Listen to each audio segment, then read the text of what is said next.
माँ हूँ तुम्हारी, कोई बावर्ची नहीं। उम्र 65, घुटनों में आर्थराइटिस। कहाँ तक वो भागदौड़ कर सकती थी। फिर भी कामिनी रसोई में लगी हुई थी। छुट्टियों में कामिनी के बेटे बहू आ रहे थे। कामिनी को रसोई में ढेर सारे पकवान बनाने थे। साल में एक बार बेटे बहू छुट्टियों के बहाने ही सही 4-5 दिन साथ में रहने तो आते थे।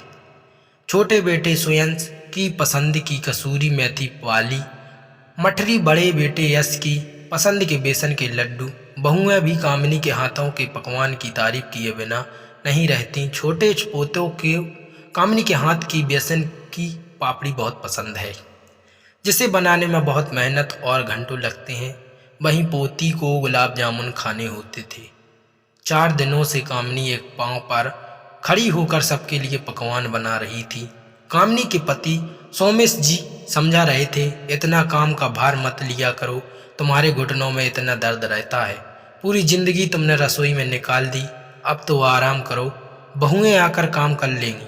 आप भी आजकल की बहुओं को ये सब बनाना कहाँ आता है।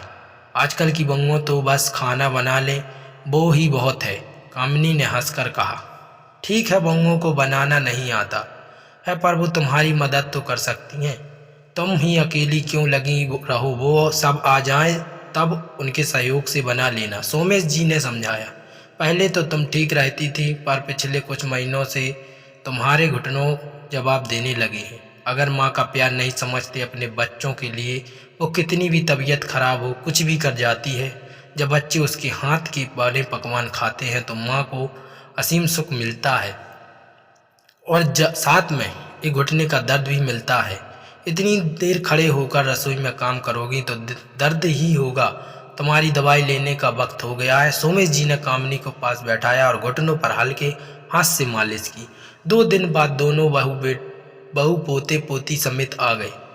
कामिनी के घर में रौनक आ गई। हमेशा की तरह बहुएं आईं और थकान आ रही है कहकर कमरे में सोने चली गईं। कामिनी मन मार कर रह गई कि वो 4 दिन से सबकी पसंद के खाने की तैयारी में लगी हुई थी, और बहुएं हैं कि सीधे मुंह बात भी नहीं करती। झाड़ू पोछा बर्तन करने के लिए बाई आती है बस, पर रसोई कामिनी की ही खुद बनाती है। लोगों के लिए खाना बनाना जैसे तैसे हो जाता है, पर 8 लोगों के लिए खाना बनाना इस उम्र में भारी पड़ता है। अकेली कामिनी ने रात के खाने की तैयारी की। सबकी पसंद की आलू की सब्जी, मिक्स वेज, सलाद, खीर और गर्मा गर्म चपाती बना दी। बहुएं अपने अपने कमरों से आईं और तारीफें की जा रही थीं। आज कामिनी को ये तकलीफ है, तारीफें चुभ रही थीं। घुटने के दर्द से ज़्यादा मन में दर्द हो रहा था। वो थक कर बैठी थी, तभी तो पूरी रसोई सिमटनी थी। बची सब्जियां खाली करनी थीं, दूध फ्रिज में रखना था, गैस और स्लैब साफ करनी थी। और कुछ कहती इससे पहले दोनों बेटे बहू बोले, अच्छा माँ, हम जाकर दोनों को शहर घुमा लेते हैं। दोनों बच्चे सो रहे हैं, आप देख लेना। पिंकी को रात को दूध चाहिए और सोनू के कपड़े बदल देना। वो ऐसे ही सो गया। कुछ खाए तो खिला देना, उसके लिए मोयन की रोटी बना देना, वो सब्जी तो खाता नहीं है। माँ, आप भी हमारे साथ चलते, पर आपको तो घुटने में दर्द रहता है, आप चल नहीं पाओगे। बिना कोई जवाब सुने चारों चले गए। कामिनी ने हाँ में गर्दन हिलाई और वो लोग चले गए। सोमेश जी पत्नी का दर्द समझ रहे थे, पर बेटे बहू को कुछ कह नहीं सकते थे। कामिनी, तुम मेरी पत्नी हो और मैं तुम्हारा ये हाल नहीं देख सकता हूँ। तुम कब तक ऐसे ही सबकी इच्छाओं की पूर्ति करती रहोगी, सबके लिए काम करती रहोगी। रसोई के काम बहुत होते हैं, ख़त्म ही नहीं होते हैं। तुम अकेली ही लगी रहती हो। 3 दिनों से देख रहा हूँ, अकेले ही कॉफ़ी, दूध, नाश्ता, खाना सब कुछ बना रही हो।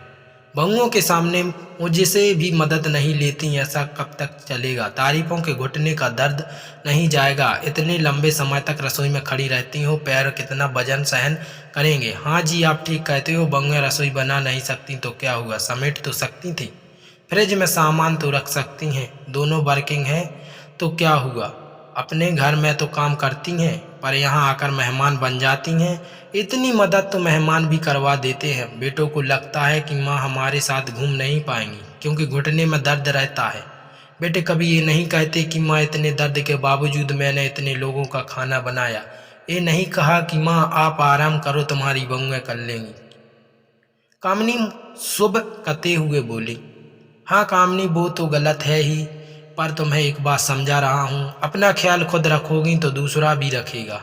मैंने कहा था हम वही चलते हैं, पर तुम तो मानती ही नहीं हो।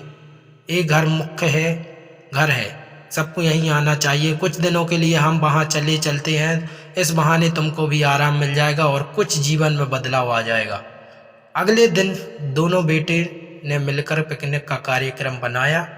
छोटा बेटा आकर बोला, माँ कुछ पराठे और आपके हाथों के भरवा बैगन पैक कर देना, साथ में वो मठरी बेसन के लड्डू, बेसन की पापड़ी और गुलाब जामुन भी, पराठे थोड़े ज़्यादा बना देना क्योंकि शाम देर को हो जाएगी आने में। कामिनी ने पहले सुना, फिर बोली, स्वयं सारा खाना बन जाएगा, पर तुझे तो पता है कि तेरी माँ के घुटने दर्द करते हैं। तू ऊपर से दोनों बहूओं को भेज दे, हम मिलकर खाना बना लेंगे।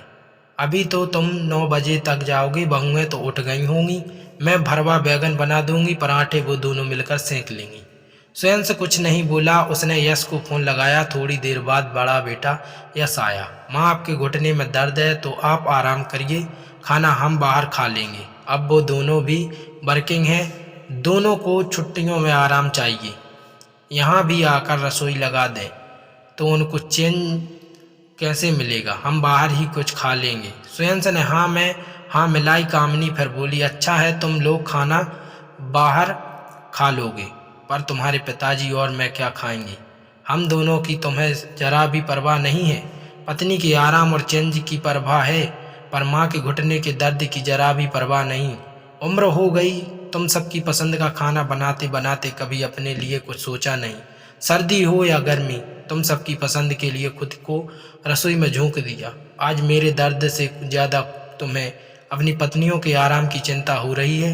मैं 3 दिन से रसोई में अकेली लगी हूँ। खाना बनाना तो दूर, तुम्हारी पत्नियाँ मदद करने भी नहीं आती हैं। क्या मैंने तुम्हें ये सही संस्कार दिए हैं? छुट्टियों का मतलब होता है सब मिलकर साथ में घूमें, मस्ती करें, साथ में काम भी करें। ये नहीं कि एक माँ रसोई में खपती रहे और बच्चे मज़े करते रहें। क्या चेंज मुझे नहीं चाहिए? साल भर तुम सबका इंतजार करती हूँ, तुम्हारी पसंद के लिए कुछ खुद को रसोई में झोंक देती हूँ। अपने दर्द और आराम की परवाह नहीं करती। पोते पोती आए हैं पर इनके साथ खेली नहीं, तसल्ली से बातें नहीं की, बस रसोई में ही अकेली लगी रहती हूँ। मुझे खाना बनाने और खिलाने दोनों का शौक़ है, लेकिन अब मैं थक गई हूँ। सोमेश जी आप ठीक ही कहते हैं, मैं अपनी परवाह करती तो ये लोग भी करते। मैंने कभी ना कहना सीखा है, नहीं सबकी इच्छाओं और खुशियों के लिए लगी रहती, सबको खुश करने के चक्कर में अपने मन को, अपनी इच्छाओं को मारती रही। तुम दोनों ने एक बार भी नहीं कहा कि माँ पिताजी आप भी घूमने चलिए, हमारे साथ पिकनिक पर चलिए। माँ का फर्ज बस यही होता है कि बच्चों की पसंद का खाना बनाते रहें और उसी में खुश रहें। बच्चों का कोई फर्ज नहीं होता।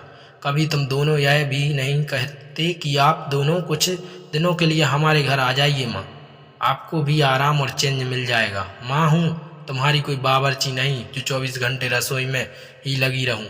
तुम लोग तो मेहमान बनकर आते हो, ऑर्डर देते हो और अपना घर समझकर कभी रसोई में नहीं आते। सालों से कर रही हूँ, मायके में किया, ससुराल में सास ससुर ननंद देवर के लिए किया, सभी रिश्तेदारों के लिए किया, अपने बच्चों के लिए किया, बच्चों के लिए किया। अब नहीं होता, शरीर जवाब देने लगा है, ढलने लगा है। मेरा भी मन करता है कि मैं सबके साथ घूमूं, कुछ पल सुकून कोई बिताऊं। माँ की उम्र हो गई है, अब थक जाती हूँ, मुझे भी आराम चाहिए।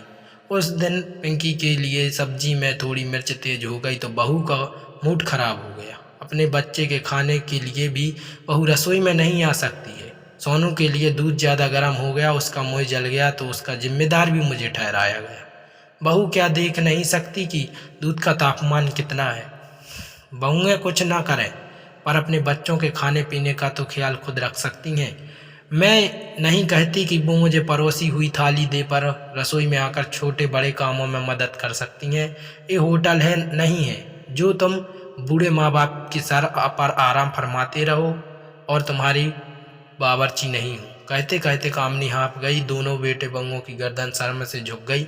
सोमेश जी रसोई से पानी का गिलास लाए और कामिनी को पिलाया। कामिनी की हालत देखकर दोनों बेटों को अपनी गलती का एहसास हुआ। माँ आप तो माँ हो, हमने आपको समझा नहीं, हम भूल गए कि माँ को भी थकान होती है। वो कब तक करेंगी, हम हमारे व्यवहार पर शर्मिंदा हैं, आप हमें माफ़ कर दीजिए। हम सब मिलकर पिकनिक पर चलेंगे। आप ज़्यादा चल नहीं सकती तो क्या समंदर किनारे बैठकर हम सब बच्चों को हंसते खेलते तो देख सकती हैं। अब से आप हमारे घर बारी बारी से छुट्टियों में आएंगे, आपको भी चेंज मिल जाएगा और रसोई से समस्त जिम्मेदारी से छुट्टी भी। कामिनी ने पहले माना किया, पर फिर माँ का दिल है पिघल ही गया और वो सोमेश जी भी बच्चों के साथ पिकनिक मनाने चल गए दिए। Thanks for watching, like and share and subscribe.